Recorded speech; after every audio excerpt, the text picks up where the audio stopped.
ในสมัยเก่าก่อนที่พระพุทธเจ้ายังมีชีวิตอยู่เนาะก็สิเว้าเรื่องที่มาเว้ารู้แล้วล่ะที่มาของพระโมคคัลลาช่วยแม่พ้นนรกนะเหตุเหตุที่เกิดว่าเป็นหยังจังเกิดพระสูตรด้วยว่าอุลลัมพนสูตรในพระไตรปิฎกว่าอุลลัมพนสูตรเด้อก็เลยคนเบิ่งในหนังสือไตรปิฎกก็มีอยู่ในซีรีส์ก็มีคือกันซีรีส์หนังอินเดียนะที่เขาเฮ็ดออกมาก็มีเหตุที่มาของการที่ว่าทำบุญอุทิศให้แม่แล้วก็เป็นเหตุให้พระพุทธเจ้าได้แสดงธรรมในความเป็นมาหรือความสัมพันธ์ของคุณของมารดาเพิ่นสิเน้นหนักทั้งคุณของมารดามากที่สุดในเมืองนั้นเพราะว่าพระโมคคัลลานี่ลงไปดับไฟนรกด้วยฤทธิ์เดชของเพิ่นเองนั่นแหละดับดึงแม่ขึ้นมาคือสิพ้นจากนรกนี่ครับทางบ่พ้นคือสิวิตขึ้นมาปุ๊บหลุดมือลงไปอีก2 แม่3 แม่เขาแม่ผู้หนึ่งอยู่ในมหาเวจีพุ่นดีตรงนรกตอนสมัยพระพุทธเจ้าองค์ใดล่ะหลายองค์ พระอนุมัตสีพระโกณฑัญญะพุทธเจ้าบ่แม่นพระอัญญาโกณฑัญญะเด้โกณฑัญญะพุทธเจ้าพระอนุมัตสีพุทธเจ้าพระวิปัสสีพุทธเจ้าไล่มาเรื่อยๆจนว่ามาฮอดแม่ศาสตร์แม่ศาสตร์พระยันบ่ทันตาย บ่ทันตายแม่ในสมัยพระพุทธเจ้าองค์หนึ่งที่แม่ยังอยู่ในคูตะนรกเป็นโดยบุพกรรมแม่เพิ่นเป็นคนที่อิจฉาริษยากันแกล้งหรือเอาเปรียบคนทุกข์คนยากแล้วก็ดูถูกพระพุทธเจ้าพร้อมนี่มองมันหนักแห้งหลายในศาสตร์นั้นเรียกว่าพระโมคคัลลาไปฟังธรรมจากพระพุทธเจ้าเห็นคุณค่าอยากให้แม่ได้ฮู้ธรรมเห็นธรรมนำก็ได้เขียนบังนะโมอะไรเขียนนะโมตัสสะภะคะวะโตอะระหะโตสัมมาสัมพุทธัสสะเขียนใส่ไม้ไผ่รอบๆไว้แล้วก็มาเฮ็ดห้อยไว้หน้าประตูพอดีจุวิจุวางในหัวสิออกจากประตูนั่นแหละประตูนอนเพิ่นนั่นน่ะ อยากให้แม่นั่นนอนแล้วก็เลี้ยวเบิ่งเอาตีนมาทางนั้นแต่มันอยู่สูงดอกตีนมาทางนั้นบังเขียนใส่กระบอกไม้ไผ่ไว้เขียนกระบอกไม้ไผ่นะโม3 จบนั่นแหละเขียนรอบไว้มื้อนึงเพิ่นสิแนวใดเบิดแล้วสงสัยสิปวดท้ายแห้ง ที่จริงนั่นน่ะก่อนหน้านั่นน่ะเพิ่นสิสาบแช่งพระพุทธเจ้ามาตลอดเด้พวกสมณะพวกหัวโลนพวกขอทานพวกบ่มีปัญญาหากินดูถูกถุยทมน้ำลายใส่พวกนี้บ่มีปัญญาหากินสมควรไปหากินขี่กินหยังไปหากินขี่กินหมูกินคูดก็ว่าไปนะหลายอย่างนั่นแหละแล้วพระโมคคัลลาเห็นอยากให้แม่นั่นเห็นบุญเห็นคุณหรือว่าฝึกหัดปฏิบัติตนเองพ้นนั่นแหละและที่จริงด่ามากกว่านั้นแล้วก็ไล่หมู่ภิกษุทั้งหลายบางที่มาบิณฑบาตแถวนั้นก็ไล่สาดน้ำใส่มั่งใส่ไม้ค้อนฟาดใส่มั่งปลาด้วยก้อนหินมั่งแม่เพิ่นสมัยพุทธเจ้าโกณฑัญญะพุ่นล่ะโกณฑัญญะพุทธเจ้าไล่เบิ่งเด้อองค์ที่เท่าใดอันว่าพระอัญญาพระโกณฑัญญะสัมมาสัมพุทธเจ้าไล่เบิ่งเด้อที่เฮาสวดมานี่เท่าใดไล่มาเบิ่งเฮาสวดมา28 องค์นี่ก็ดีตกนรกโดนคักบ่พวกเจ้าว่าจักพระพุทธเจ้าน่ะ20เท่าใดล่ะ21 22พระพุทธเจ้าตกนรกธรรมดาก็ผู้ดีบัดสุดท้ายว่ามาอันแล้วพอมาวันบังนะโมยังน่ะนะโมหัวขี่กูนี่นะโมหัวขี่หัวดากกูนี่พวกสมควรสิไปกินหมูกินคูดพวกสมควรสิไปกินขี่ในส่วมแล้วก็ดึงบังอันน่ะเบิ่งอันกระบอกไม้ไผ่ที่เขียนนะโมนั่นน่ะฟาดไปในหลุมส่วมแล้วก็ไปขี่ใส่พร้อมนั่นแหละนี่คือตัวกรรมเบามันเด้นี่หลังจากตายไปแล้วแม่เพิ่นพูดธาตุนั้นตกนรกมหาเวกีอยู่จักคำว่ากลับบ่ได้ มันบ่เป็นธรรมดาเด้อยากว่าฮอดอสงไขยนั่นเด้บัดตกนรกโดนเด้ธรรมดาเด้ อยากจังคอยเลื่อนขั้นนรกมาเรื่อยๆเรื่อยๆจังเมื่อเหลือว่าแค่ครูแต่นรกเป็นหนอนเป็นหนอนขนกินขี่อยู่หั่นแหละมันเป็นเกิดขึ้นโดยกรรมของตัวของเองดอกอันนี้บ่แม่นเฮาเห็นหนอนในสวมมื้อนี้เด้มันเป็นนรกอยู่อันนั้นเป็นนรกอันนึงแหละพระโมคคัลลาก็ไปเห็นแล้วก็เฮ็ดพอดียังจืดลูกได้อยู่เด้โอ้ยลูกเอ้ยมาแล้วบอกผมด้วยมาอยู่กับแม่นี่ชีวิตแม่นี่สุขสบายดีแล้วมาลงมากินขี่น้ำกันบ่ต้องทำมาหากินอิหยังลูกเอ้ยแม่สุขสบายนี่คือความบ่รู้เห็นบ่ความรักของคนเป็นแม่ก็เข้าใจว่าสิ่งที่ตะของเป็นอยู่นั่นอยู่กินดีสุขสบายแล้วเข้าใจว่ามันสุขสบายเด่นมันบ่แม่นเด่นนั่นแหละแม่ยังจำลูกได้ลูกก็จำแม่ได้คือกันนั่นแหละเฮ็ดจังใดพยายามสิดึงแม่ขึ้นก็ขึ้นบ่ได้คือกันออกจากผู้ดีมากเราไปหาแม่อีกผู้หนึ่งอยู่ในโลลุวะนรกโลลุวะนี่เป็นขึ้นน้ำแข็ง เป็นหุบเหวมืดตึ๊บบ่มีแสงสว่างแม้แต่นิดหนึ่งเลยมืดตึ๊บข้านไปตามฝาผนังของถ้ำอันนั้นแหละที่เป็นถ้ำสั้นๆขึ้นเด้ถ้าข้านไปถึงคือจังสีสุดพุ่นแล้วมันจะเป็นถ้ำแบบโค้งๆลงมานี่เมื่อก็ไปเศร้ามาได้มันหลุดหลุยลงมาตกแตกปั้วตายแต่ก็ไต่ขึ้นไปไม่จังสันนับประมาณบ่ได้หมายถึงสัตว์นรกอยู่ในหันนับประมาณบ่ได้พระโมคคัลลาก็ไปหอดเปิดแสงสว่างออกเห็นแม่กำลังข้านไตอยู่นั่นแล้วแต่ว่าพยายามเอาแม่ออกเปิดฝาดานช่องดานของนรกออกเปิดดึงแม่ขึ้นไปคือจังชีวิตนี่ตกลงคือเก่าก็ยังตกลงคือเก่าจนไปถึงแม่ผู้หนึ่งอยู่ในมหาเวจีอีกมองหนึ่งคือกันระดับไฟนรกลงที่เขาเจ้ามาเหตุคาถาอย่างป้องกันน้ำห้อนลวกหรือว่าไฟล่ามโกนยังก็ว่าไปโตคาถาเขาเจ้าก็มาทองเอาเทโลมุกลานุนรักกดังโลหะคมพีทิสวปฏิอาคีกรรมปฏิเนี่ยนะเขาเจ้ามาเหตุเป็นตัวคาถาอยู่นั่นเป็นสั้นดึงลุยแล้วลุยอีกมันบ่ขึ้นเด้ซะ6-7 แม่คนเด้บ่ธรรมดาเด้เจ้าว่าพระพุทธเจ้าทรงพยานบัดโมคคัลลาบ่อาจสามารถสิเฮ็ดได้ดอกกรรมของบุคคลผู้ใดผู้หนึ่งเฮาสิไปแก้โดยตัวเองมันบ่อาจสามารถทำได้กำลังของเธอเฮ็ดบ่ได้ดอกให้กลับมาก่อนนะโมคคัลลาครับพยายามอยู่หั่นจนว่ากลับมาบัดนี้มาแม่ศาสตร์ปัจจุบันก็เป็นมิจฉาทิฏฐิคือกันเด้นั่งโมคคัลลีบุตรนี่ไอ้นั่งโมคคัลลีแม่เพิ่นสว่าโมคคัลลีพระพุทธเจ้าเอิ้นชื่อแม่เด้เอิ้นไว้เป็นคุณเอิ้นไว้ยกคุณของแม่ขึ้นมาแล้วเอิ้นโมคคัลลาบุตรของนางโมคคัลลีสั่นเป็นคนที่มักเอาเปรียบรังแกทำลายเบียดเบียนคนเว้าพื้นกันแกล้งแม่ศาสตร์ปัจจุบันก็ดีขนาดแม่ในศาสตร์ปัจจุบันนี่ตอนที่ป่วยอยู่นั่นน่ะตอนป่วยอยู่นั่นพระโมคคัลลาไปป้อนเขาเด้บิณฑบาตมาได้ก็เอาเขาของเองไปป้อนเขาคือจักบอกว่าคนผู้เฒ่ามันแถลงอยากให้คนมาเอาใจอยากให้ลูกเต่าเล่าหลานมาเอาอกเอาใจแถลงเสแสร้งแกล้งทำทาป่วยบ่หนักก็นะมันมีอยู่ในปัจจุบันนี่ก็เลยทำทาแซกแงกใส่ลูกอยากให้ลูกเอาใจเจ้าของไหมพวกเจ้าเคยเป็นบ่ แม่พวกเจ้ามีบ่แบบนั้น นั่นแหละ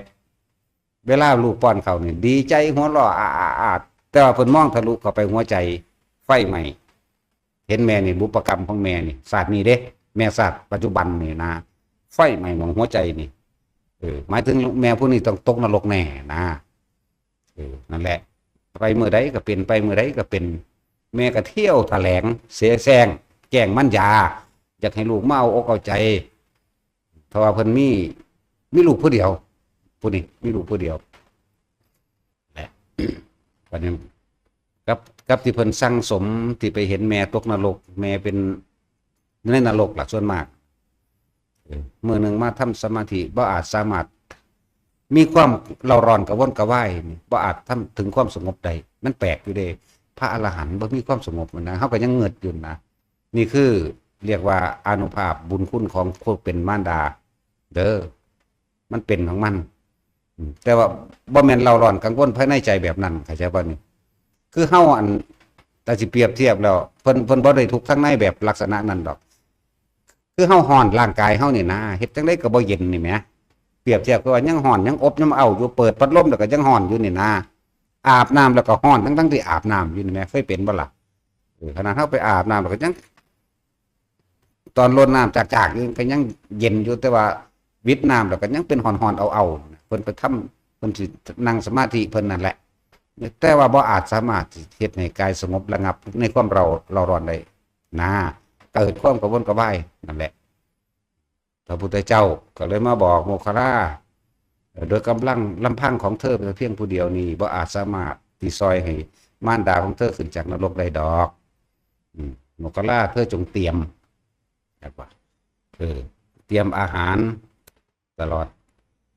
ทั้งปัจจัยทั้งสี่ทั้งหลายแหล่นั่นแหละเพื่อสิสวายแก่หมู่สงฆ์มาในทิศทั้ง10ขอให้เธอจงเตรียมอาหารจงก็ว่าไปแล้วก็อาศัยกำลังของหมู่ภิกษุสงฆ์มาในทิศทั้ง10ตลอดทั้งกำลังของเราตถาคตนี่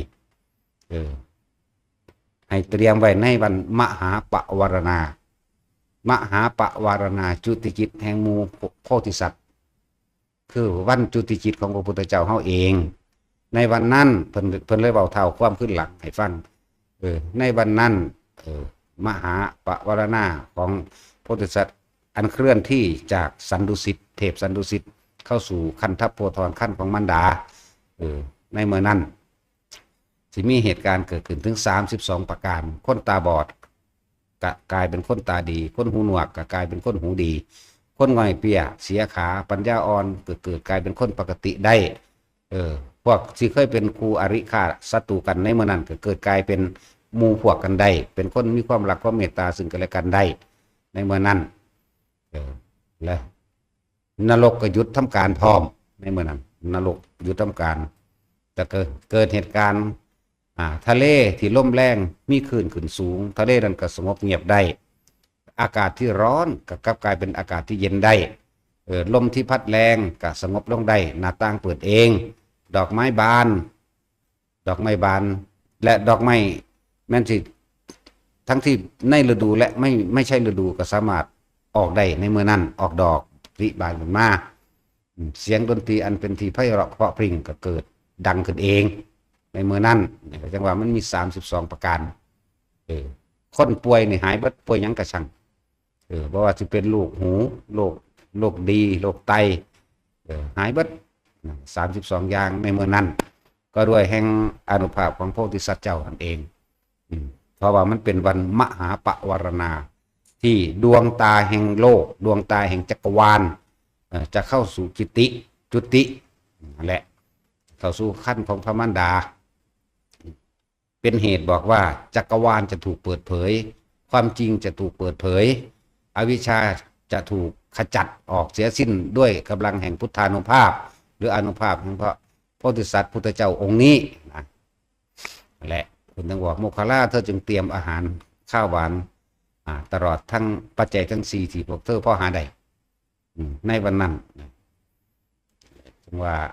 นี่เลยเบาเท่าความหลังให้ทุกคนฟังว่าทีมา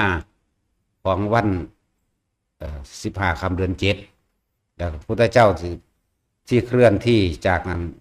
มีสติทุกเมื่อเด้ฟังดีๆได้บ่คือพวกเฮาเด้มีสติตั้งแต่เริ่มกำหนดพูนตั้งแต่เบิ่งว่ามหาโลกาวิโลกนะหมายถึงว่าโลกมีความวิวัฒนาการหรือเปลี่ยนแปลงมากเพียงใดตอนนี้โลกอยู่ในมัชฌิมาหมายถึง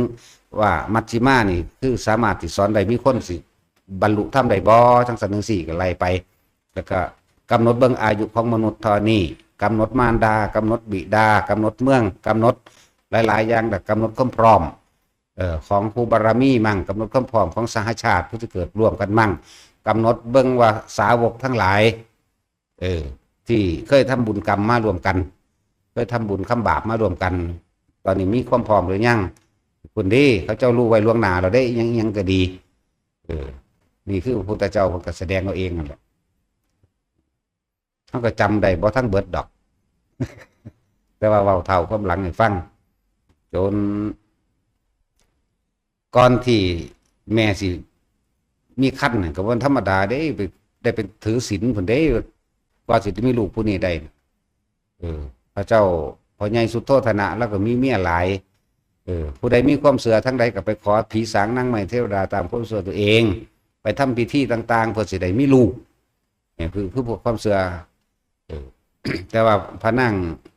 สิริโสภาพันธ์นี่บ่ได้เป็นแบบนั้น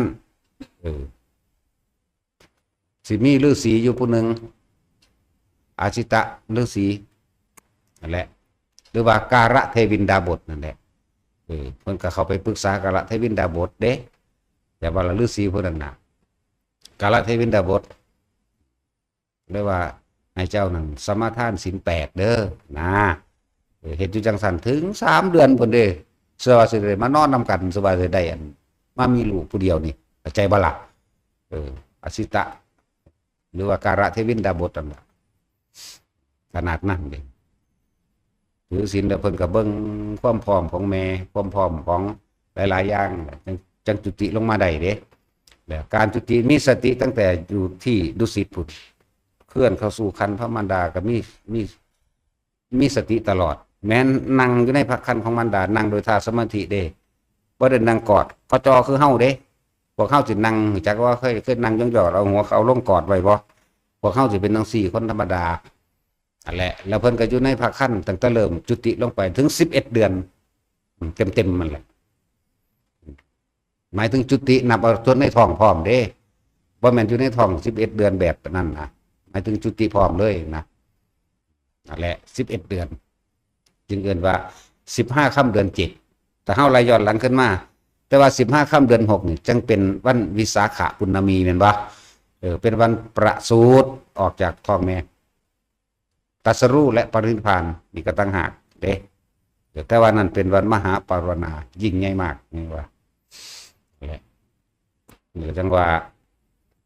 คนง่อยเปียเสียค่ะเหตุการณ์32อย่างมันเกิดขึ้น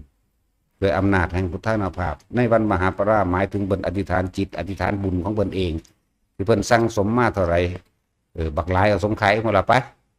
ว่าเอาย่อๆเอาสัก20เอาสงไขซะว่าเอาย่อๆตั้งแต่ลึกๆในใจนั่นบ่ปากโอ้ธรรมดาบ่เริ่มจากออกปากขึ้นมานี่17บ่ล่ะใจบ่ล่ะไล่มาเรื่อยไล่มาเรื่อยจนได้รับพุทธธรรมนายมานี่จึงเป็น4สงไขนึงเด้นั่นแหละสึว่ามันมีความสำคัญมากๆกับคนเป็นแม่พอเพิ่นเว้าไว้นี่เพิ่นเว้าถึง3เทื่อเว้าพอนี่เว้าเทื่อเดียวนะบัดนี้พูดถึงพระโมคคัลลาเข้าใจแล้วในวันนั้นหมู่สงฆ์มาในทิศทั้ง10แล้วพระศาสดาสิเป็นผู้ทรงแสดงธรรมเองแล้วก็สิเป็นคติตัวอย่างในกุลบุตรในภายภาคหน้าแม้นพระศาสดาจะทรงมีชีวิตอยู่หรือไม่มีชีวิตอยู่บุคคลผู้ใดเนี่ยกระทำตามที่เพิ่นพาเหตุนี่ก็เหมือนกับว่าพระศาสดายังมีชีวิตอยู่เข้าใจบ่ล่ะแล้วเฮาจึงตั้งให้พระพุทธเจ้าเป็นประธานอานุภาพเฮาบ่มีให้พระพุทธเจ้าเป็นประธานให้ มันจึงมีการสร้างพระพุทธรูปนั่นแหละแต่เฮาสร้างพระพุทธรูปก็หมายถึงรูปเหมือนพระองค์เองแต่เฮาสร้างในนามอุเทสิกะเจดีย์หรือธรรมเจดีย์อุเทสิกะเจดีย์สร้างอุทิศตรงถวายตรงระลึกถึงบุญคุณอันรูปกายอันนี้รูปเหมือนอันนี้เป็นดุจดังคลังแห่งธรรมเรียกว่าอุเทสิกะเจดีย์หรือธรรมเจดีย์นั่นเองให้เป็นเครื่องสัญลักษณ์ของพระพุทธเจ้าเหมือนดังว่าพระองค์มีชีวิตอยู่ที่เขาเป็นอย่างคือสร้างสุปีนะนั่นแหละนี่คือที่มาเขาสร้างนะสร้างลักษณะนี้บัดนี้พูดถึงเรื่องพระโมคคัลลาเข้าใจแล้วพระโมคคัลลานี่เข้าใจแล้วว่าในมือนั้นก็สิเตรียมตัวไว้นะบัดนี้ย้อนไปหาภาษาลิบุตรภาษาลิบุตรก็เป็นเด้แม่ของภาษาลิบุตรก็ยังเป็นมิจฉาทิฏฐิจักว่าแม่ภาษาลิบุตรอีกศาสตร์หนึ่งที่เป็นเปรตน่ะที่พวกภิกษุ30 องค์เพิ่นข้ามแม่น้ำน้อยๆมาหรอกมาเห็นนางอันหนึ่งมีแต่หนังห่มกระดูก จอยแหงกำลังแกล้งอยู่นั่นแหละพอตะเหลียวเห็นหมู่สงฆ์นั่นปุ๊บนี่บุตรผู้ขามาบ่ลูกผู้ขามาบ่เออลูกเจ้าเป็นไผพระสงฆ์กันถาม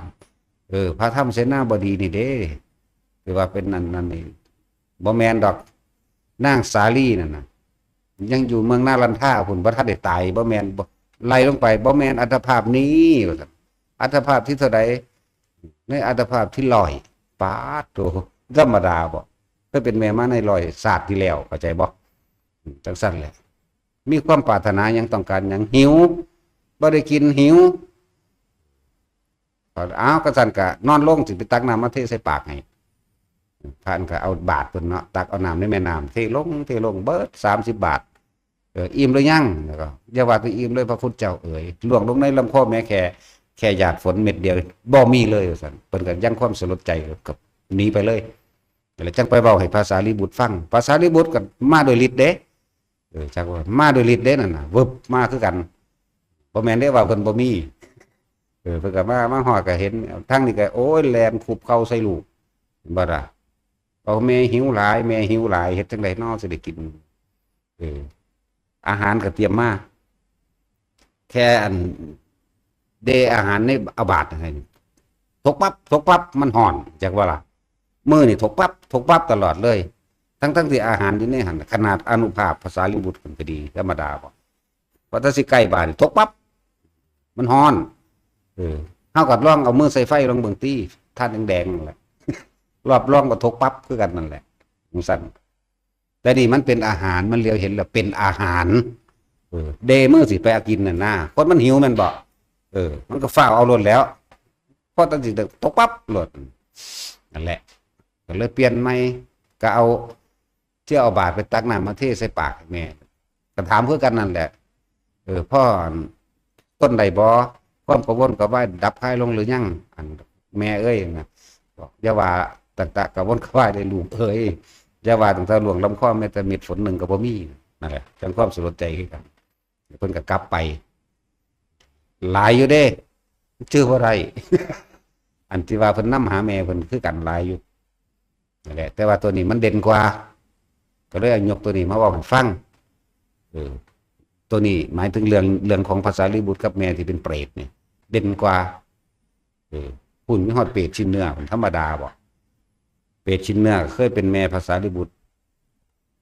มันจะเป็นก้อนเนื้อเด้พวกเจ้าแต่ว่ามีตามีปากเวลาลอยไปตามวิหาอากาศหอกดาบและหลาวแหลมทั้งใดพุ่งเข้ามาในทิศทั้ง10เสียบตุบจับไปเลยแต่ห้องวีดเด้มีเสียงห้องพร้อมเด้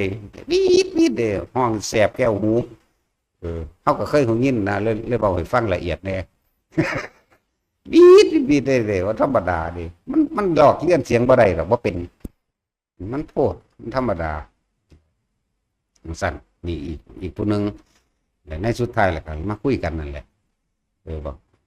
พระโมคคัลลากันไปบอกพระสารีบุตรพระศาสดาตรัสว่าจังซี่ก็เลยพาวันนี้เพิ่นก็ไปขอปวารณาของเพิ่นเองนั่นแหละเพราะว่าแม่พระเจ้าทั้ง2องค์เป็นมิจฉาเข้าใจบ่ล่ะส่วนน้องพระสารีบุตรทั้ง7นี่บวชเป็นอรหันต์หมดล่ะพระนั่งอัน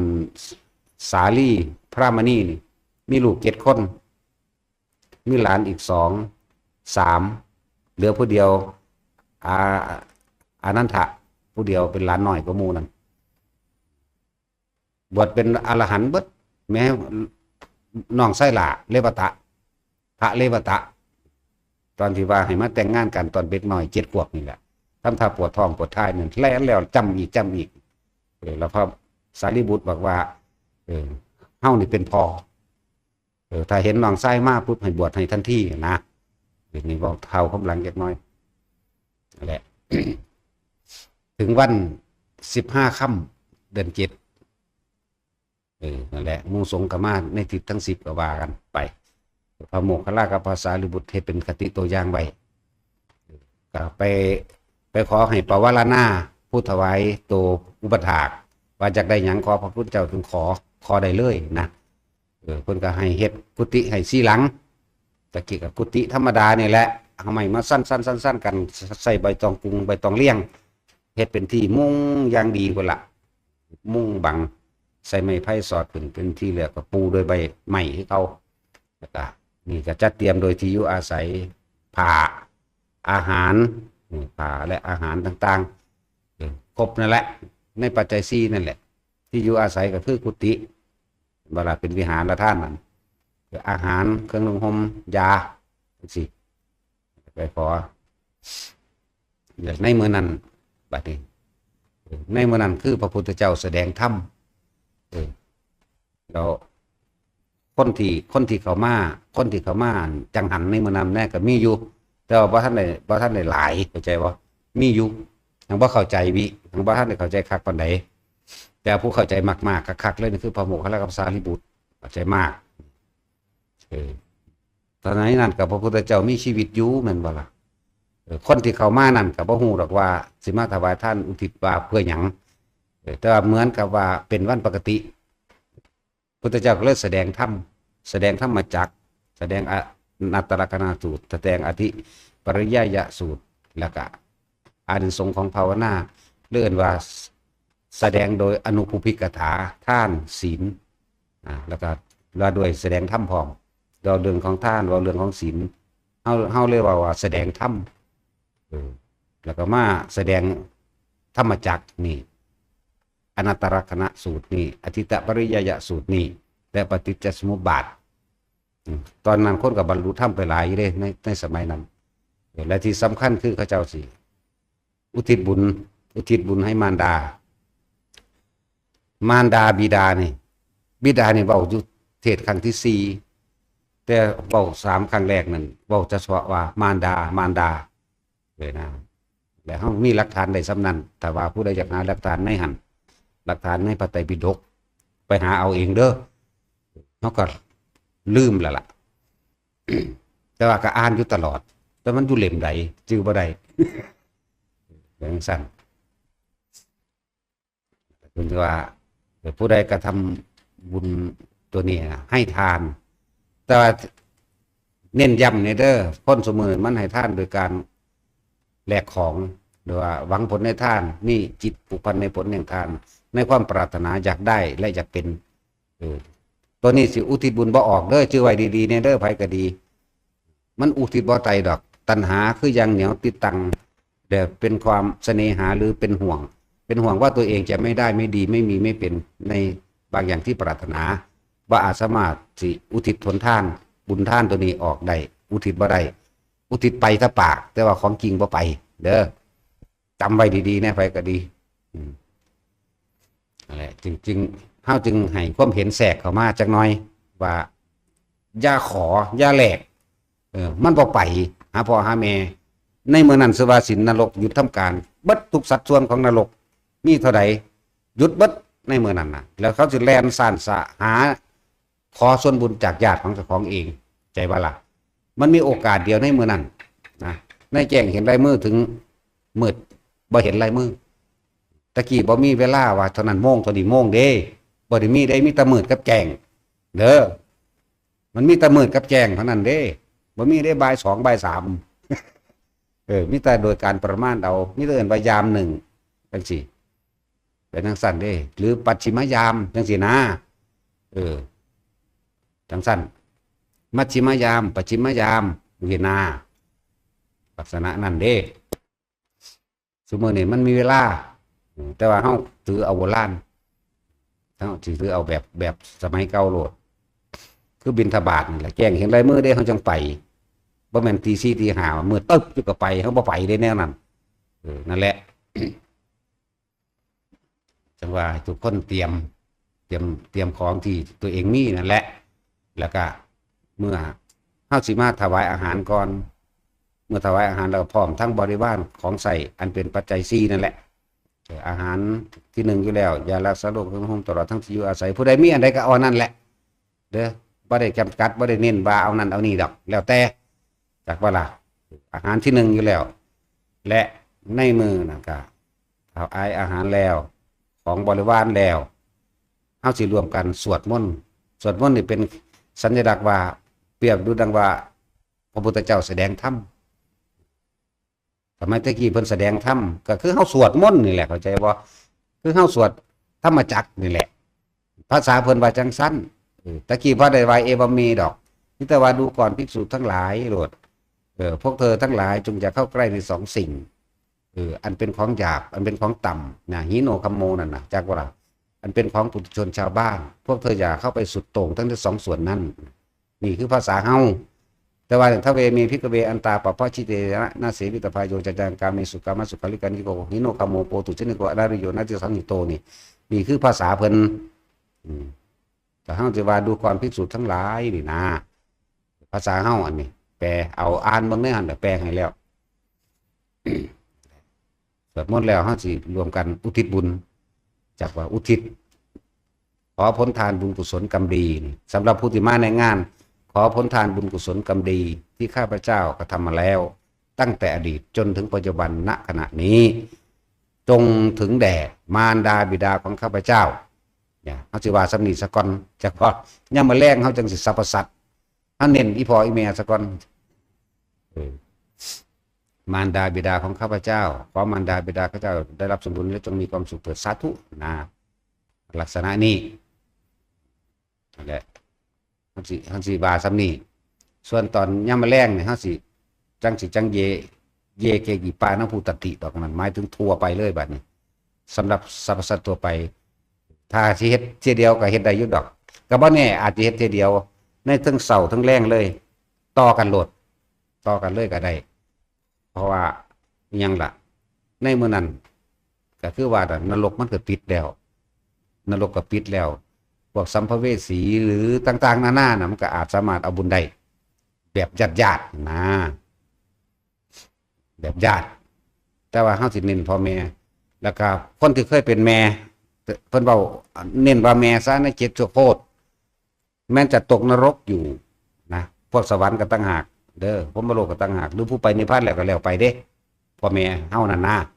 คือตัดออกเอาเฉพาะที่ตกทุกข์ได้ยากจะพ้นจากนรกนี่เพิ่นเว้าเน้นจะพ้นจากนรกถึง7ชั่วโคตร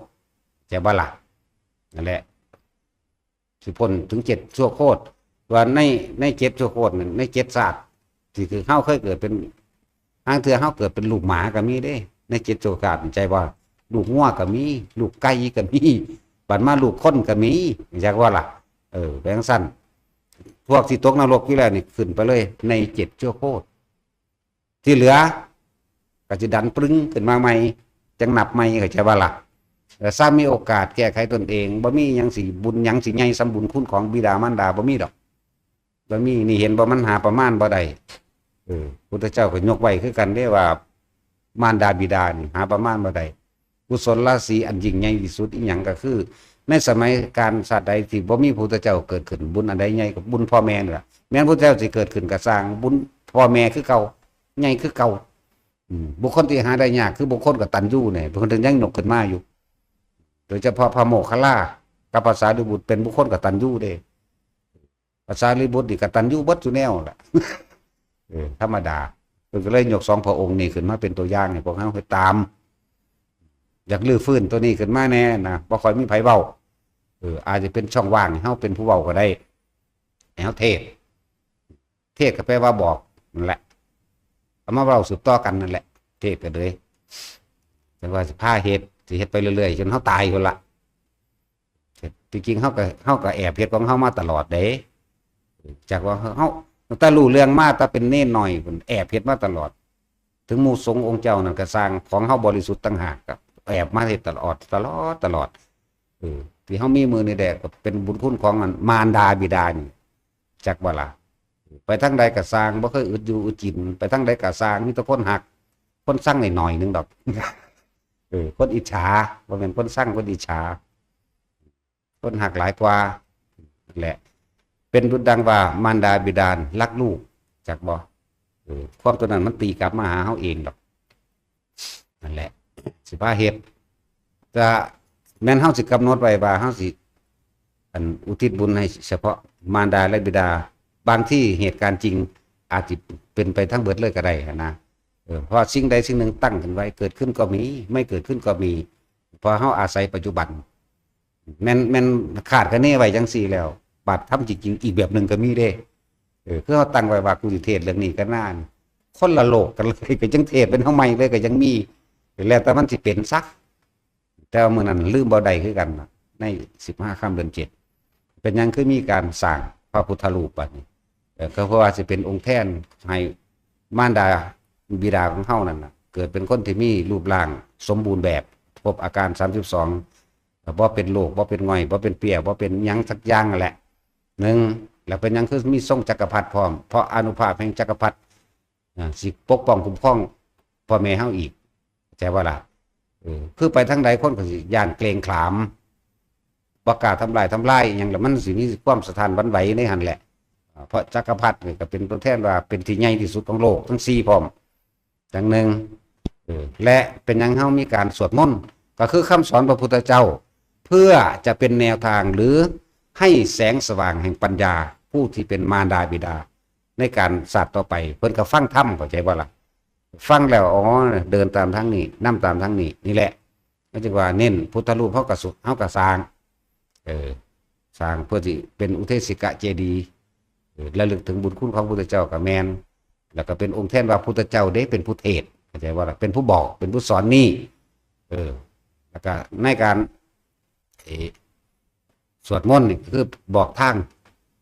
เดินบอกทางการดำเนินชีวิตควรวางใจแบบนี้วางวาจาแบบนี้วางกายแบบนี้นั่นแหละที่ว่าในเมื่อเฮาสวดธรรมจักรอนัตตลักษณสูตรอธิตปริยายสูตรแล้วก็ลงท้ายด้วยปัจจัยการคือปฏิจจสมุปบาทนั่นแหละ4บทเด้อสวดน้ำกันเบิดนั่นแหละคนก็สวดจักว่าล่ะ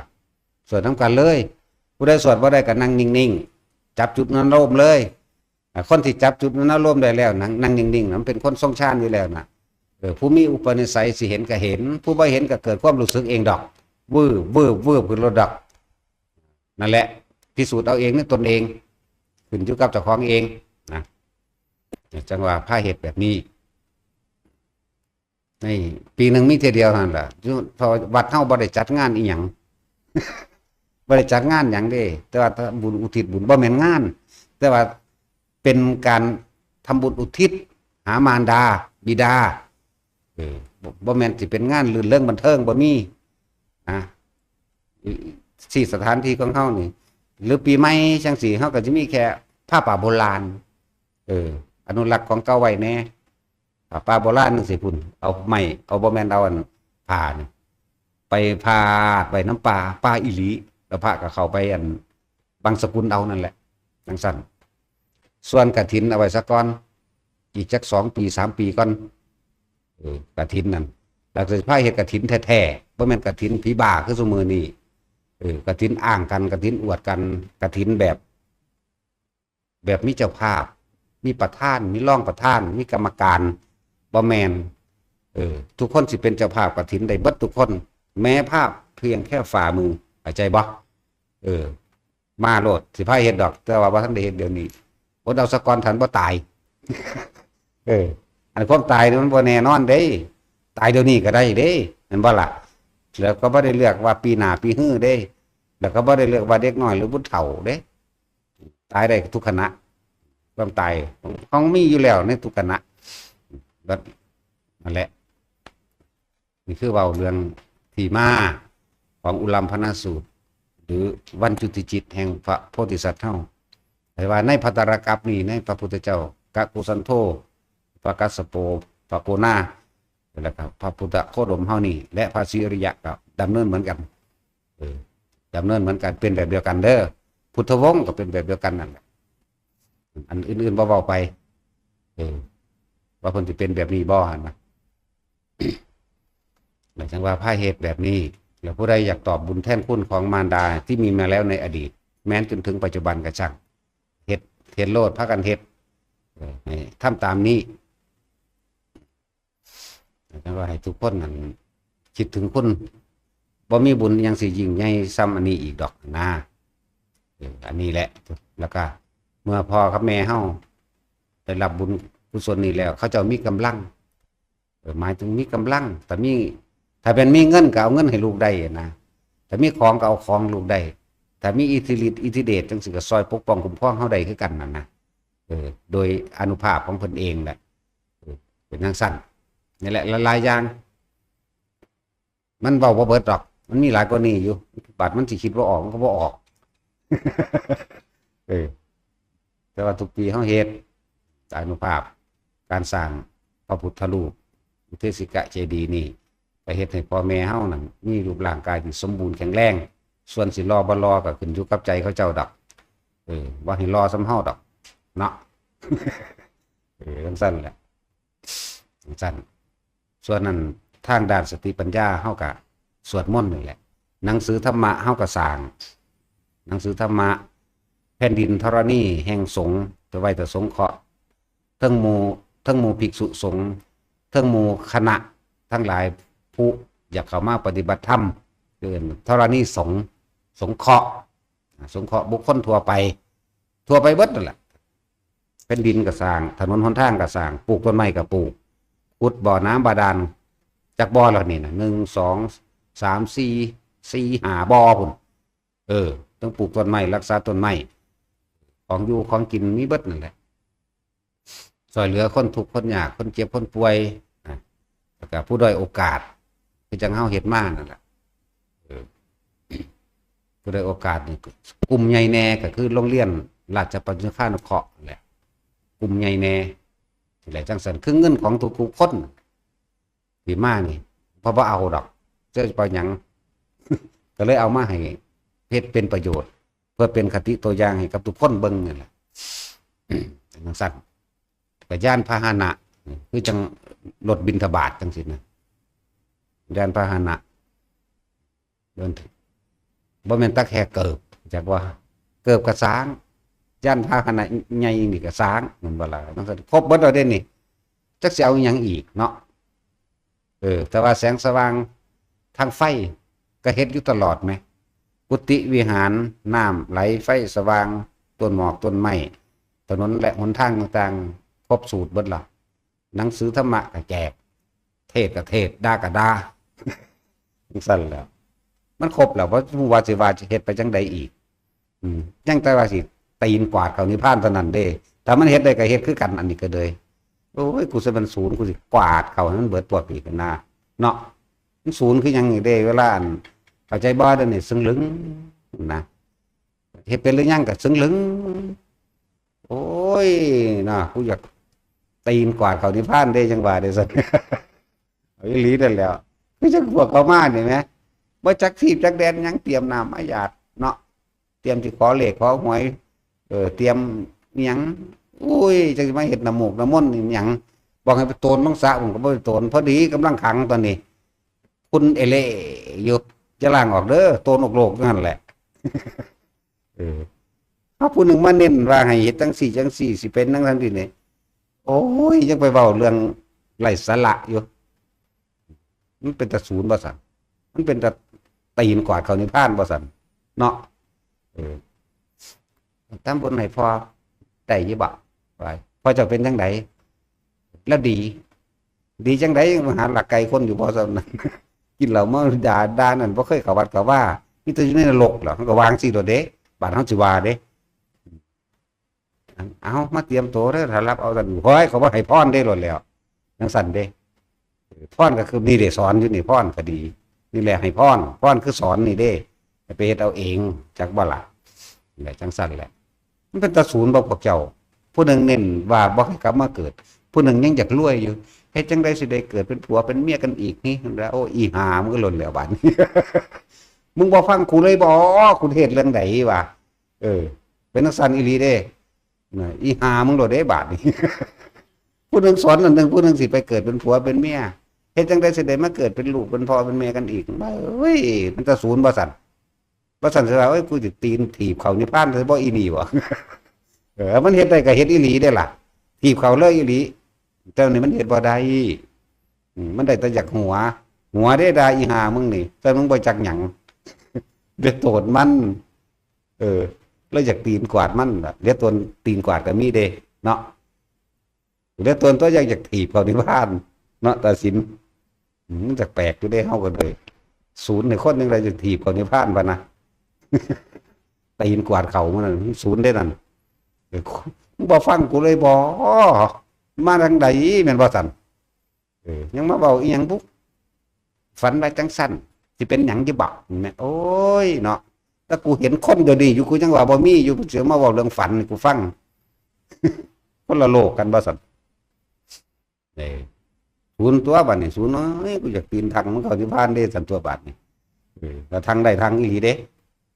ปัวเขาเลยมันบรรลุเรื่องหยังดอกมันเข้าไปโลดเนาะมันบ่แฟนที่มันจากหัว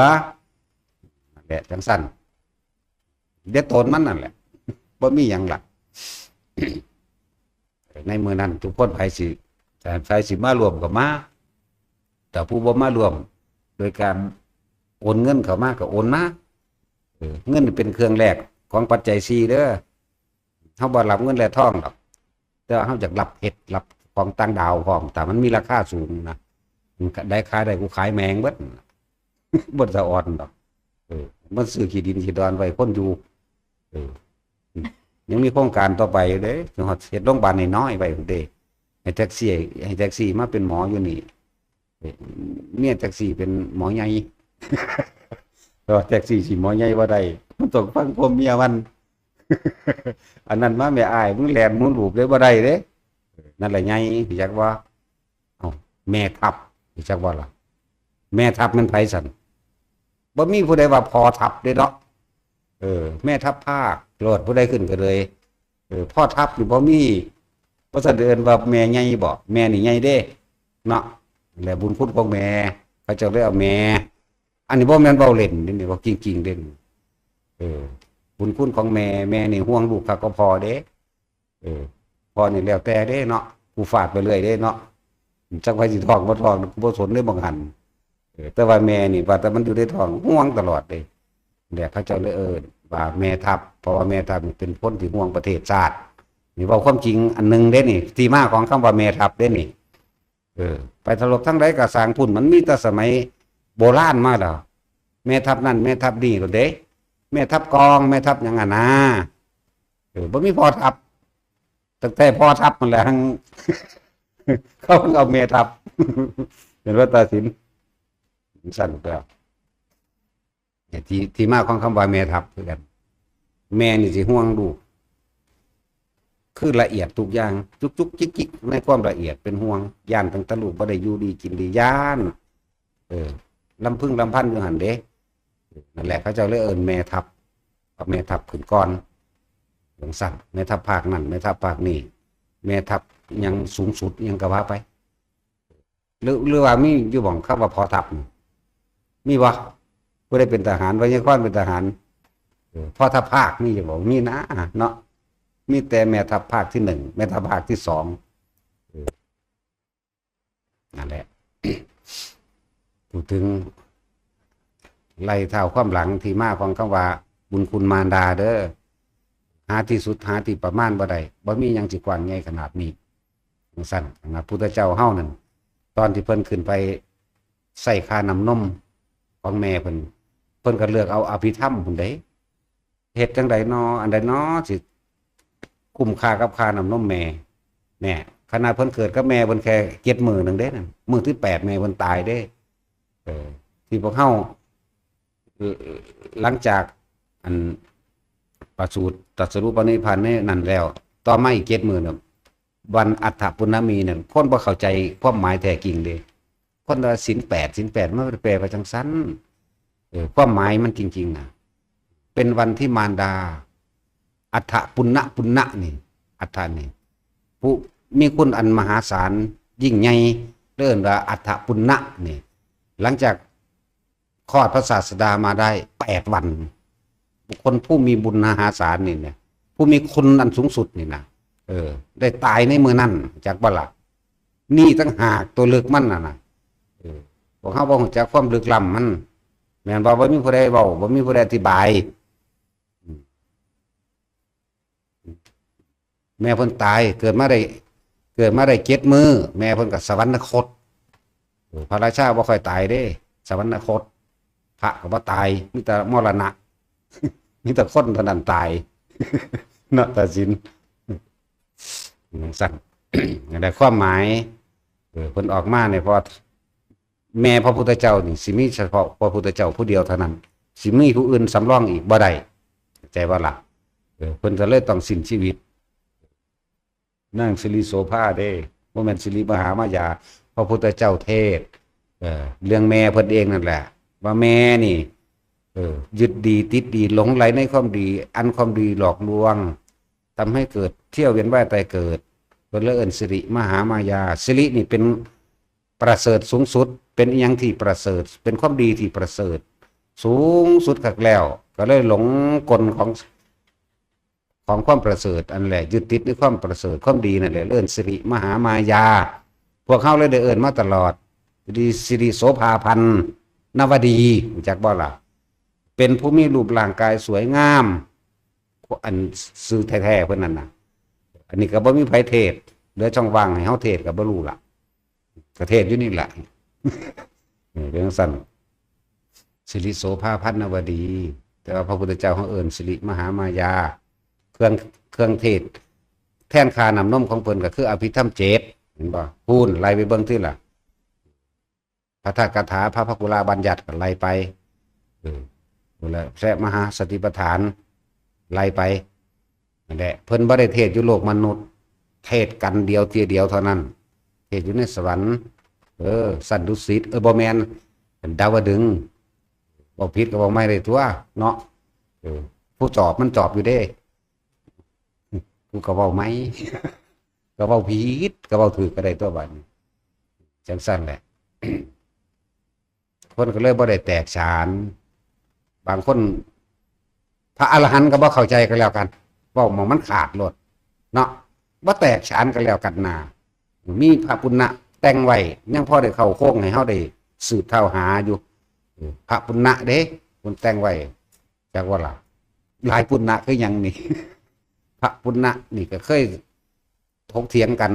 โดยอัดโดยธรรมกับภาษาลิบุตรเด้มันธรรมดาเด้สูสีกันเด้นั่นก็เลยแต่ทางพระพุทธเจ้ายกให้เป็นเอตตัคคะคือภาษาลิบุตรพระปุณณะเป็นผู้อธิบายขยายความเลยความวิจิตรพิสดารคล้ายๆกันครับพระมหากัจจายนะแต่ก็ละคล้ายๆกันโอ้เลยยาวไปเลยบาทนี่หามึงนี่ไปรู้เรื่องยังเขาจะเอาคักแต่บาทนี่ นั่นแหละเป็นเลยเครื่องแท่นคุณของมารดาแล้วกันให้ตำรากับว่าแม่สิริมหามายานะก็ได้โสดาบันได้สวรรค์นั่นแหละแล้วก็สิมาได้อรหันต์ในศาสตร์สุดท้ายกับพระศรีอริยเมตไตรนี่แหละเห็นบอกความดีหลอกลวงเป็นแม่พระพุทธเจ้าถึง5 พระองค์เป็นแม่ของภกกุสันโธภกัสสโปภโกนากัมมัสสะและภกัสสโปภโคตโมและพระศรีอริยไตรโยอีกผู้สุดท้ายจังสิเข้านิพพานมันบ่แม่นธรรมดาเด้พวกเจ้าผู้ใดเกิดก่อนกัน ผู้ใดเกิดโดนกว่านี่แหละเอิ้นว่าสิริมหามายาเอาพระพุทธเจ้าองค์นี้บำเพ็ญบารมีมาเท่านี้อสงไขยมาบวกกันบ่รู้ว่านี่องค์นี้16อสงไขยแสนกับองค์นี้8อสงไขยแสนกับองค์นี้4อสงไขยแสนกับองค์นี้4อสงไขยแสนกับอีกองค์นี้8อสงไขยแสนกับบวกกันบ่รู้มันจักอสงไขยแม่ผู้เดียวเดินเที่ยวมาก็ยังว่าที่พระพุทธเจ้าเพิ่นเว้าผู้หญิงไม่เคยเบื่อหน่ายในการออกลูกโอ้ยมันซะแม่นๆคักเนาะคือนี้นั่นแล้วคือหญ้าเฮานั่นแหละกูสั่งอันผู้สูคักก็ซั่นลูก12 คนสั่งแนวใดก็ได้ลูกหลายแต่ ถ้าถามแม่เจ้าอันคิดฮอดปู่บ่อุ้ยเสิร์ชศพได้สั่นใดแม่บ่ขออีกแล้วเด้อสั่นเอาคือมีลูกหลายแท้เฮาก็ว่า ตั้งลูก12 คนเอาโลดเอาเวลาเพิ่นบ่มีคำตอบเอาเพิ่นว่า ก็เลยมาถามต่อมันนั่นซั่นบ่มีคำตอบเอามันนั่นนั่นแหละสุดมันนั่นก็เพิ่นตอบคำถามเฮาบ่ได้ทั้งเบิดเด้ถามจี้เข้ามีแต่ค่าตลอดแต่เราก็เก่งเด้อ สั่นน่ะขึ้นของมารดาพุทธเจ้าเลือกอภิธรรม7คัมภีร์บ่ได้อยากได้รายละเอียดก็ไปอ่านเอามันมีขายอยู่ในหนังสือนั่นมันมีขายอยู่ไปอ่านเอาสำใดสำหนึ่งอ่านบ่รู้เรื่องเด้อบ่รู้เรื่องจริงๆพุ่นตั้งแต่กุสะมันหยังน้อบาดที่นอนพุ่นแล้วธรรมดาบ่ ถึงว่าคุณของมารดาหาประมาณบ่ได้แม่นสิเป็นเท่าใดล้านศาสตร์แล้วจื้อใดคือเก่าได้แม่ลูกนี่ลืมเด้แปลกบ่ล่ะลูกนี่ลืมเด้เอาศาสตร์นี่มันก็ลืมแมงเบิดละไผก็เลยโคตรพ่อโคตรแม่มึงนี่เนาะมันบ่ได้เห็นบุญคุณของพ่อของแม่เลี้ยงมาเด้ตีขาเอายาบ้าธรรมดาบ่ไปจักหยังนั่นแหละถ้าจะพัฒนาจิตใจพัฒนาประเทศศาสตร์พัฒนาจิตใจคนให้มันหูบุญหูบาปบ่แม่นพัฒนารถไฟฟ้าอันนั้นเป็นของใส่มันเกิดภายหลังดอกคือกันล่ะกับเฮาสร้างวัดนี่เฮาสร้างคนก่อนเด้สร้างอะไรก่อนสร้างตนนี่สร้างต่อของก่อนเด้ฝึกตนดีแล้วจึงฝึกผู้อื่นได้ด้วยเด้จังแม่นตัวเองทำได้เด้มันจึงสามารถบอกผู้อื่นได้เมื่อฝึกตนได้แล้วนี่ถึงน้อยก็เป็นหนึ่งจากหนึ่งก็จังเป็นสองเป็นสามไปเรื่อยพระพุทธเจ้าเฮาก็เกิดขึ้นผู้เดียวซะก่อนได้ล่ะแม่นบ่ล่ะมันเป็นของแปลกมันเป็นของใหม่เป็นของเลยสมัยหรือล้ำสมัยคนบ่เข้าใจดอกของเก่าคือขอนั่นขอนี่อยากได้นั่นจากนี่อิจฉาริษยาฆ่ากันนั่นแหละบาดเพิ่นนำความจริงเข้ามาเว้าเนี่ยมันรับบ่ได้น้อยนี่แหละที่เพิ่นเว้าไว้คนไปสวรรค์เท่ากับเขาโคส่วนลงสู่อบายภูมิเท่ากับขนโคแล้วเฮาสิเถียงพระพุทธเจ้าเอาขนโคล้านตัวต่อสองเขาเถียงนั่นแหละเถียงลืนคว่ำเขาบ่ได้บอกตามเนาะแต่ว่าเขาเห็นตามไหม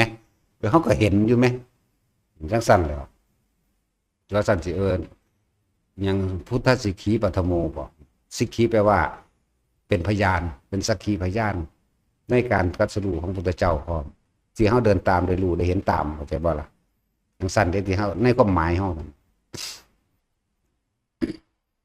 ใน15 ค่ำเดือน7ผู้ใดก็เตรียมของถวายของท่านแก่หมู่เราภิกษุทั้งหลายและตั้งใจไว้ในใจของเจ้าของเองขอผลท่านบุญกุศลกรรมดีของข้าพเจ้าทำมาแล้วแต่อดีตจนถึงปัจจุบันณขณะนี้จงถึงแด่มารดาบิดาของข้าพเจ้าว่าไปนั่นแหละให้เตรียมไว้ คือเฮามีอันใดก็เฮ็ดอันนั้นแหละก็ต้องไปหยิบไปยืมจะไปลำบากอย่างหนึ่งจะขอเด้บอกเด็ดขาดไว้เด้อจะขอเด้อย่าทำทานส่วนมากนะหวังผลในทานมี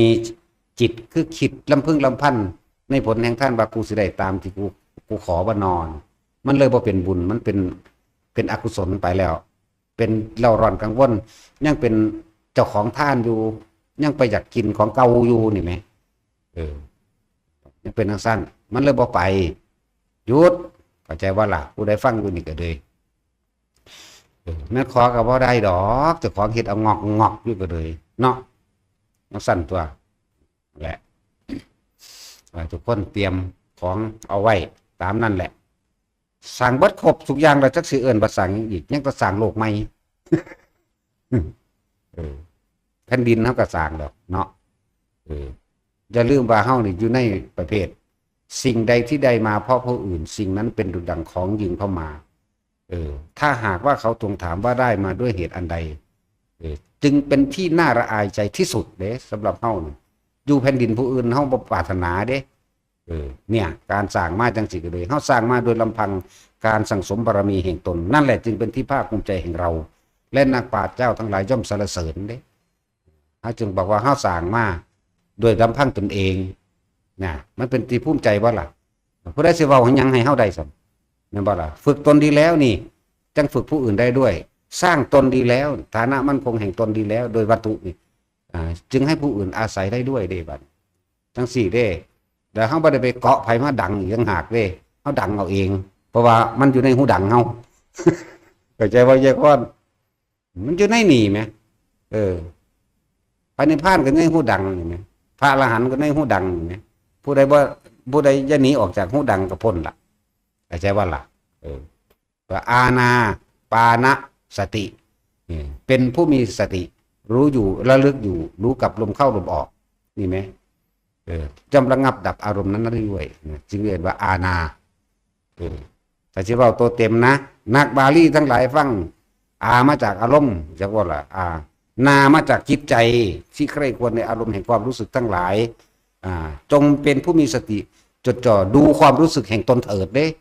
นี่โตเต็มมันเด้อปอเท่าไรก็บ่แปลเนาะนี่มีปอทอ11เท่านั้นแปลเข้าใจว่าล่ะอามาจากคำว่าอาสวะนามาจากคำว่านะโมคือใจใจที่เที่ยวเวียนว่ายแต่เกิดก็เกิดแล้วก็เกิดอีกขึ้นอยู่กับอารมณ์เพราะเป็นบุคคลไม่มีสติจากบทบาทอาณาปานสติจงเป็นผู้มีสติจดจ่อเฝ้าดูอารมณ์แห่งตนจื้อไว้นั่นแหละตัวนี้มีผู้เดียวในโลกนี่กำลังแปลเดี๋ยวนี้แต่ผู้แปลแรกคือพระพุทธเจ้าอันนี้ผู้แปลสองอันสาวกแปลจากบ่ล่ะเดี๋ยวไม่มีผู้ใดบอกแกงบอกหลอนบอกแกนปานีดอกเด้อฟังดีๆไม่มีผู้ใดแปลว่าจังสี่จะพ้นเด้มาจากอาสวะอาสวะนี่คืออารมณ์ที่ควรทิ้งแต่ไม่ทิ้งเรียกว่าอาสวะขยะไหมขยะได้อารมณ์ทั้งหลายที่เฮาเก็บไว้รักษาไว้ยังดีบ่ย่อมถิ่มมันนามากถึงหมายถึงใจของเฮาเองที่ผ่านพบแล้วพบอีกพบแล้วพบอีกเพราะไม่ผ่านอารมณ์สติคือนึกไม่เคยนึกถึงความรู้สึกแห่งตนเองว่าทุกข์ว่าสุขนั่นได้กระชั่งว่าอานาปานสติเป็นผู้มีสติแล้วลึกถึงลมหายใจตัวเองแล้วเฮาจะเห็นเองดอกเห็นยังอารมณ์แล้วเฮาก็สิละอารมณ์ได้เองดอกนั่นแหละถึงบอกว่าผู้ใดอยากเห็นพระอรหันต์ก็หันเข้ามาเบิ่งหูดังเจ้าของนี่พระอรหันต์ก็อยู่ในหูดังพระนิพพานก็ในหูดังเด้อหาเอาในหูดังนี่แหละจากว่าล่ะมันสั้นแล้วพวกเจ้าเล่นภาวะภาษาเขาลือพระอรหันต์อยู่หันพระอรหันต์อยู่นี่ไปแล้วไปนั่งก็จ่ออยู่หน้าเพิ่นให้เจ้าค่ะโอ้ยครับกูได้กราบมันแล้วกูได้ถ่ายรูปน้ำแล้วกลับมาหอดถูกคือเก่าสิ้นจะบ่ล่ะอาสวะกิเลสเจ้าของมีอยู่คือเก่าเนาะปัญญาข้อทั้งหลายถ้าเว้าเรื่องพระธาตุนี่มีสุองค์เอาโลดเนาะหมดแล้วถูกคือเก่ากระดานมีได้นั่นนะพระเก่าๆสมัยพันแต่นั่นแล้วมาหอยกับมาถูกคือเก่าเถียงกับเมียอยู่คือเก่าเรื่องสั่นแล้วรู้จักบ่บอกมันถูกกักกระดาษเจ้ารู้จักเจ้ากรรมในเวรบ่นางพันธุรัตน์นั่นเวลามันเห็ดศูนย์เหี่ยวมันออกเห็นบ่ตาแดงขึ้นขึ้นโอ้ยคักพระจากมองให้เธอในได้ย่ำนั้นนางพันธุรัตน์ธรรมดาบ่เฮ็ดเพิ่งเบิ่งอยู่โอ้ยจะเป็นคือคักซื้อกันซะมันซื้อมวนนั้นนางพันธุรัตน์พะนะนั่นสิยักษ์กับหมูขี่เปลี่ยนซื้อให้ใหม่ซะอียักษ์หมูขี่สั่นตัวและนั่นแหละของแท้นั่นแหละเจ้ากรรมนายเวรอยากบ่เจ้าทัดอารมณ์กันบ่ล่ะบาดอยากเอาทัศนะกันดินั่นแหมคำว่าอาสวะแหมนั่นแหมคำว่าอาณาแหมนั่นแหละอยากเอาสนะอารมณ์กันบ่ยอมกันเด้เจ้าต้องยอมเด้อบาดนี่เด้อแหมสนะโลดเหมือนไปหากินกบกินเขียดจนทั้งใดกันมันไปเสียงสั่นเด้อแล้วในบอกเท่าความหลังนี่ย้อนขึ้นมาหาเรื่องพระโมคคัลลาภาษาลิบุตรมารดาบิดาของคนก็ขึ้นไปแม้มารดาในชาติปัจจุบันเด้อบาดนี้เด้อพระโมคคัลลานี่เรียกว่านิพพานก่อนตายก่อนภาษาลิบุตรเด้อแรม15 ค่ำเด้อแรม15 ค่ำเดือน11เพิ่นไปโปรดเอาแม่ของเพิ่นหมายถึงว่าเจ้าเล่ห์มันยาสาไทยนั่นน่ะจนได้โสดาบันเด้นั่นแหละจังมาถึงโจรขาตายบัดนี้จะมาเรื่องของภาษาลิบุตรมื้อลอยกระทงนั่นแหละมื้อภาษาลิบุตรนิพพานเข้าใจบ่วันเพ็ญเดือน12น้ำในคลองต้นตะลิ่งพระพากันมวนอยู่เพิ่นบ่จักบ่พี่ไส้ใหญ่เด้พุทธเจ้าเอิ้นพี่ไส้ใหญ่หมายถึงพี่ไส้ใหญ่ของหมู่สงฆ์ทั้งหลายปรินิพพานก็คือมื้อนั้นเด้พอพากันไปยังไปพากันลอยกระทงอธิษฐานอธิษฐานรักเหมือนว่าตาสินจะไปอธิษฐานนึกเสือจะบอกอธิษฐานรักไต่ห่มโพจังสั่นแล้วคนพากันม้วนจังสั่นจังสี่บ่จักบ่ยังความสลดสังเวชให้เกิดขึ้นภาษาลิบุตรผู้เลิศทางปัญญาก็เสียชีวิตเมื่อนั้นแต่ว่า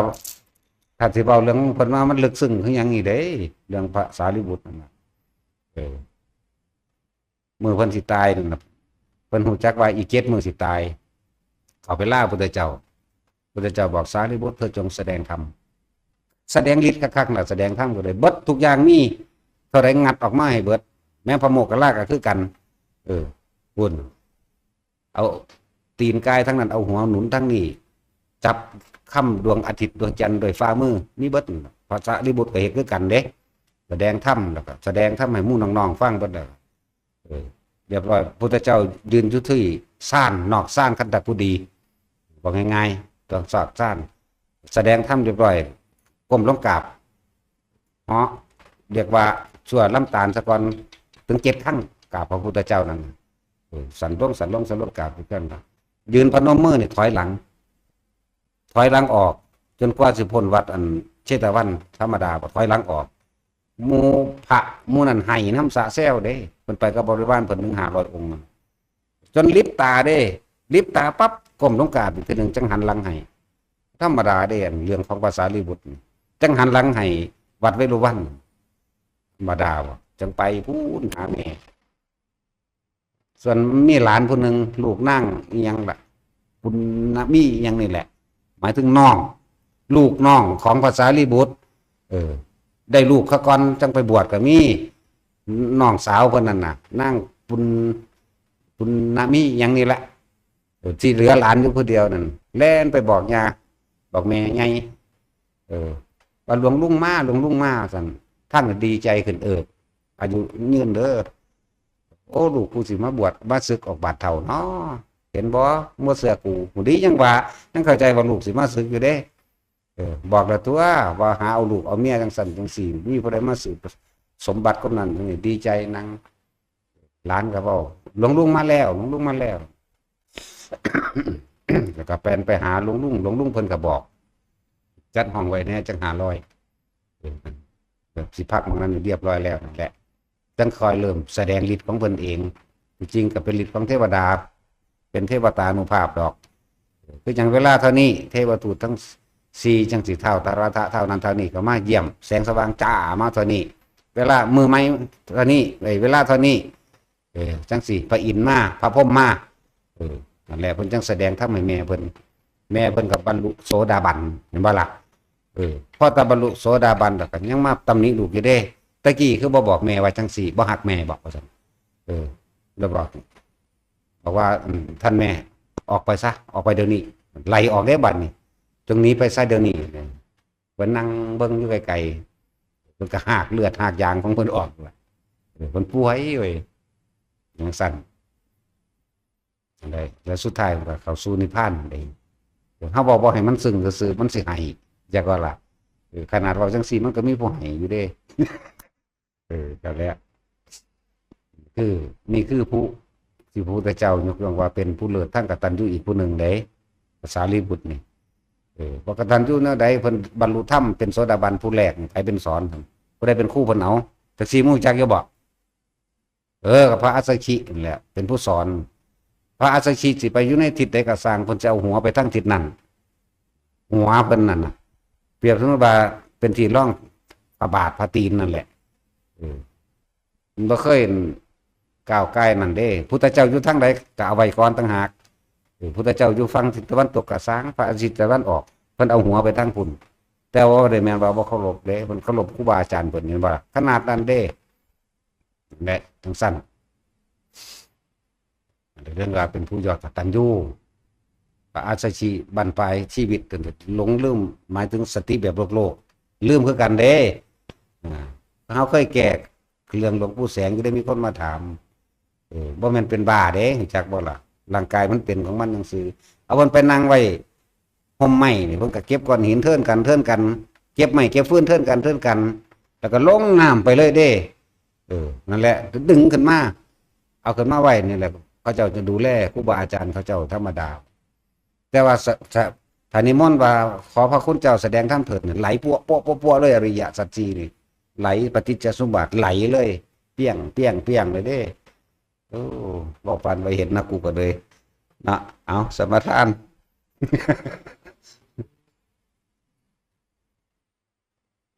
มึงวะรอด